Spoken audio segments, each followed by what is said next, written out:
Assalomu alaykum kuzatuvchilar hamda kanalimiz obunachilar. Mana bugun chiqaradigan videomiz Kaliforniya qizil yomg'ir chuvalchanglari uchun molni go'ngni qay holatda qizdirish to'g'risida bir qisqacha video qilib o'tamiz.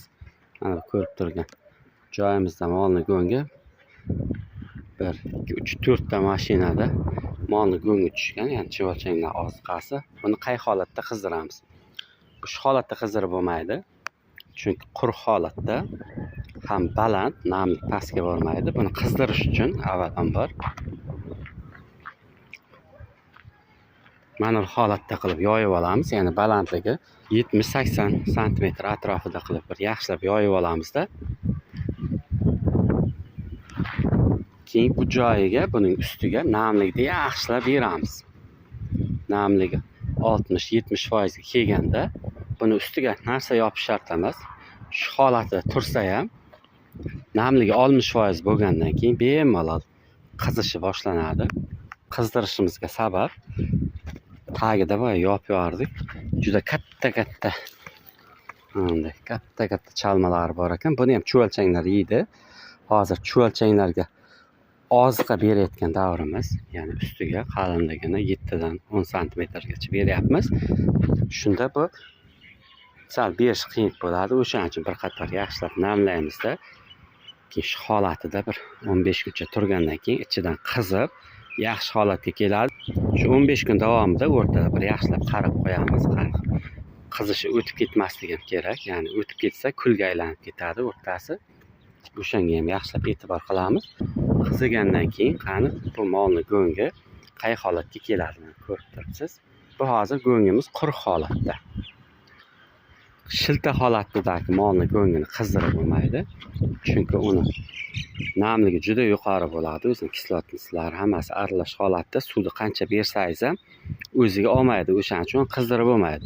Uni ham qizdirish usuli bor. Uni bir qator yaxshilab qizdirishga tayyorlashdan oldin bir qator mana shunday bo'sh maydonga qalinligini 15-20 cm qilib yoyib, bir 4-5 kun davomida og'darib turilgandan keyin namligi boyagi sveji go'ng sal chala quruq holatga keladi. Ya'ni suv bergandan keyin o'ziga olmaydi. O'sha holatida keyin bir joyga mana shu holatda to'playsizda. Agar kamroq bo'lsa, shuni bitta joyga to'plab ustidan yaxshilab namlik beriladi. Namlik berilgandan keyin o'zi hozir yoz kunlarida qizi boshlaydi. Ustiga biror narsa yopish ham shart emas. Bu go'ngimiz ichida mana ko'rib turibsiz. Somonlari ham aralash holatda. Va xohlasa bu qizishi juda tez bo'ladi.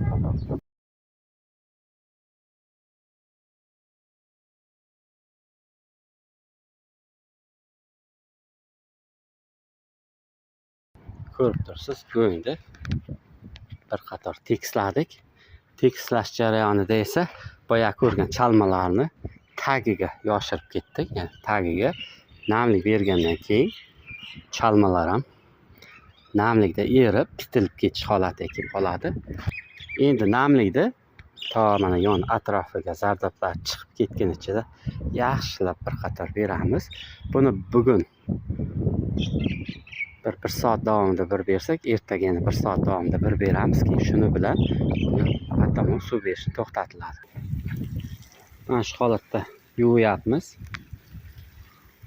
Qizdirishdan oldin mana yon atroflariga mana ko'rib turibsiz. Zardoblar chiqa boshladi.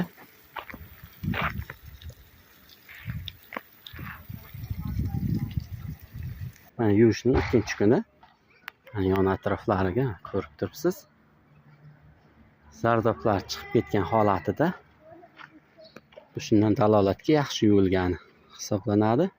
Boyagi o'rtaga tushgan chalma holatidagi go'nglar ham shu namlik tekkandan keyin erib, qizigandan keyin ichidagi eng asosiy narsa begona o'tning urug'lari 70 darajaga issiqlikka chiqqanda barchasi o'lib, keyingi holatda sizdan biogumusini olib ishlatgan dehqon aka-ukalarimizni ekkan urug'larni ichidan ham begona o'tlar chiqmaydi. Shu holatida. Chuvalchangga oziqa berishim xuddi mana shu holatda bir qator yuvib oziqasini berardik. Endi bunisi esa qizitib olib chuvalchanglarga berish. Chuvalchanglarning oziqasi, ya'ni molni go'ngini qizdirish to'g'risida video qilyapmiz. Videoni boshini bir qator kuzatayotgan bo'lsangiz, mana bu joyimizga kecha molni go'nglarini tushirdik-da.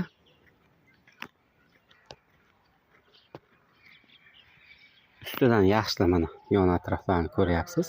Qizil suvlar chiqib ketgan. Yaxshilab suv berdik-da 2 kun davomida. 1 soatdan berdik. Yaxshi holatda chuvalchanglarga zarar keltiradigan zardoblar chiqib ketdi. Bir haftacha oldin mana bu joyimizga mana go'ngni qizdirish uchun yoygandik. Shunga mana bir hafta o'tdi. Endi go'ngni holatini bir qator qizyaptimi yo'qmi shuni kuzatamiz. Bir chetidan olib.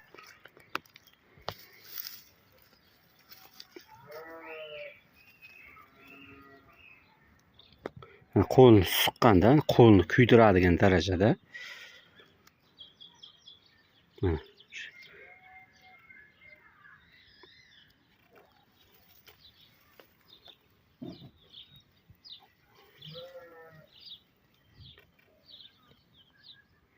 qo'lni kuydiradigan darajada issiq. Juda issiq holatida. Bir haftadan keyingi holati.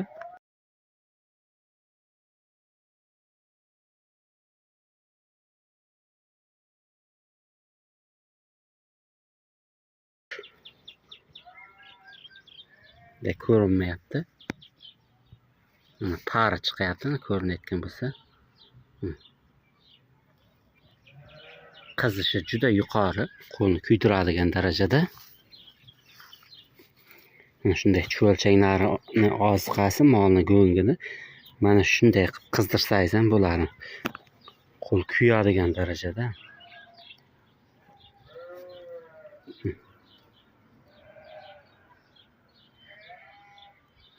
Buni ichida begona o'tlar birorta qolmaydi, hammasi batamom kuyib ketadi. Keyin bundan chuvalchanglar berilgandan keyin chiqqan begumlar ham dehqon aka-ukalarimiz uchun juda foydali bo'lgan holatida. Ya'ni ichidan birorta begona o't chiqmaydi. Qizdirish mana shu holatda. Go'ngni yoyasiz, qalinligini 70 santimetrdan 1 metrgacha qilib yoyib, yaxshilab suv bergandan keyin, zardoblar chiqib ketgandan keyin buni ustiga klenka yopish shart emas, yopsangiz ham bo'ladi. U qizishi juda yuqori bo'lib ketadi, kuyib ketishi mumkin. O'shaning uchun mana shunday ochiq holatida balandligini 70 santimetrdan 1 metrgacha qilib, enini enliroq qilib, yerda bir 4-5 metr qilib suvni yaxshilab bergandan keyin mana shu turgan holatida ham boya ko'rdingiz, qo'lni kuydiradigan darajada qizib ketgan. Keyingi videolarni kuzatsangiz, buni chuvalchanglarga qay holatda berayotgan jarayonlarni ham bir qator siz aka-ukalarimiz ko'rsatib boramiz. Buni chuvalchanglarga berishdan oldin shu holatida yaxshilab bir suv beriladi. Suv berilganda boyagi issiqliklar pasaygandan keyin chuvalchanglarga berayotganda ham go'ngni qalinligini 7 santimetrdan 10 santimetrgacha qilib berib, namligini kunida 2 martadan beriladigan bo'lsa, shu bergan joyingizda ham bu go'nglar yupqaligini hisobiga qizimaydi. Agar qalin qilib beradigan bo'lsangiz, 15-20 beradigan bo'lsangiz, bu chuvalchanglarga ustiga oziqa berganda ham qizib ketishi mumkin. O'shaning uchun qalinligini 7 santimetrdan 10 santimetrgacha qilib, xudo xohlasa bersangiz juda foydali bo'ladi.